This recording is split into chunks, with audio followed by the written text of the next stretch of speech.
Assalamualaikum warahmatullahi wabarakatuh. Sebelumnya izin memperkenalkan diri, nama saya Leni Rizky Hayati, MPM 1991040093. Saya dari kelas A, Prodi Manajemen Bisnis Syariah, Fakultas Ekonomi dan Bisnis Islam, UIN Raden Intan Lampung. Saya di sini akan menjelaskan pemikiran Muhammad Abduh, tugas dari mata kuliah Tauhid dan Ilmu Kalam. Baiklah, saya akan menjelaskan metode Muhammad Abduh dalam pembaharuan. Pembaharuan yang dilakukan Muhammad Abduh bukan hanya secara satu persatu atau secara global terhadap pemikiran-pemikiran yang sudah ada atau yang terdahulu. Pembaharuannya juga bukan hanya sebuah pemeliharaan terhadap pemikiran-pemikiran yang sudah ada. Akan tetapi pembaharuan yang dilakukan Muhammad Abduh adalah untuk memperbaiki, mengembangkan, dan menjadikan intisari dari pemikiran-pemikiran yang sudah ada tersebut agar sesuai dengan tuntutan zaman. Tujuan Muhammad Abduh mempunyai tujuan yang baik atau yang mulia, karena tujuan Muhammad Abduh adalah untuk memperbaiki pemikiran-pemikiran yang sudah ada. Ia menyaring dan mencerna dari pemikiran-pemikiran tersebut melalui pemikirannya agar sesuai dengan tantangan zaman. Inilah hal-hal yang membedakan pemikiran Muhammad Abduh dengan pemikiran yang lainnya. Ada 3. Yang pertama yaitu pembaharuan di bidang pendidikan Islam. Ada pendidikan Islam di Al-Azhar. Al-Azhar mulai dikenal pada masa dinasti Fatimiyah menguasai Mesir pada paruh kedua abad ke-110, tepatnya pada tahun 1870.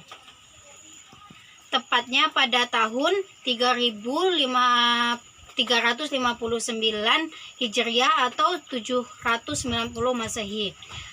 Khalifah Mu'adzlidinillah 341 sampai 365 Hijriah atau 963 sampai 975 Masehi. Karir Muhammad Abduh mulai berkembang setelah ia menamatkan kuliahnya di Al-Azhar.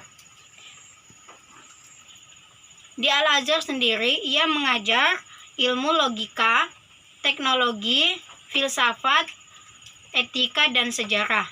Dan yang kedua, pembaharuan di bidang pendidikan politik. Ketertarikan Muhammad Abduh pada dunia politik dimulai setelah perkenalannya dengan seorang tokoh pembaharuan yaitu Jamaluddin Al-Afghani pada tahun 1970 di Al-Azhar sewaktu ia masih menjadi mahasiswa di Al-Azhar. Di bidang politik keagamaan, Muhammad Abduh mempunyai ide-ide yang cemerlang berbeda dengan gurunya. Salah satunya adalah Muhammad Abduh tidak menghendaki jalan melalui evolusi, tetapi melalui jalan evolusi. Dan yang ketiga, di bidang sosial agama ada 3 pembahasan, yaitu yang pertama, kemajuan umat Islam itu tertutup oleh umat Islam itu sendiri, di mana umat Islam beku dalam mempelajari ajaran agama Islam itu sendiri. Yang kedua, akal mempunyai tingkatan yang tinggi dalam agama Islam. Dan yang ketiga, ajaran Islam harus sesuai dengan pengetahuan modern. Begitu pula sebaliknya, pengetahuan modern harus sesuai dengan ajaran agama Islam. Di sini ada juga dampak pemikiran Muhammad Abduh dalam pemikiran Islam kontemporer. Abduh adalah seorang tokoh atau pelopor revolusi dan pembaharuan dalam pemikiran Islam. Ide-idenya yang cemerlang meninggalkan dampak yang sangat besar dalam pembaharuan Islam ini. Beliaulah pendiri sekaligus peletak dasar-dasar sekolah pemikiran pada zaman modern juga ada penyebab dan juga kepada manusia. Walaupun guru Muhammad Abduh atau Jamal Al-Afghani adalah sebagai orang yang pertama menumbuhkan percikan dalam jiwa Muhammad Abduh. Akan tetapi Muhammad Abduh mempunyai ide-ide yang cemerlang dalam pembaharuan pemikiran-pemikiran Islam. Muhammad Abduh memiliki andil besar dalam perbaikan dan pembaharuan Islam.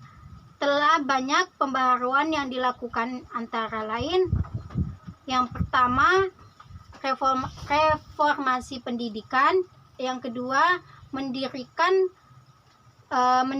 lembaga dan yayasan sosial, yang ketiga mendirikan sekolah pemikiran, dan yang keempat menafsirkan Al-Quran. Baiklah, mungkin hanya ini yang bisa saya sampaikan. Bila ada salah kata, saya mohon ampun, dan kepada teman-teman saya minta maaf. Saya akhiri, wassalamualaikum warahmatullahi wabarakatuh.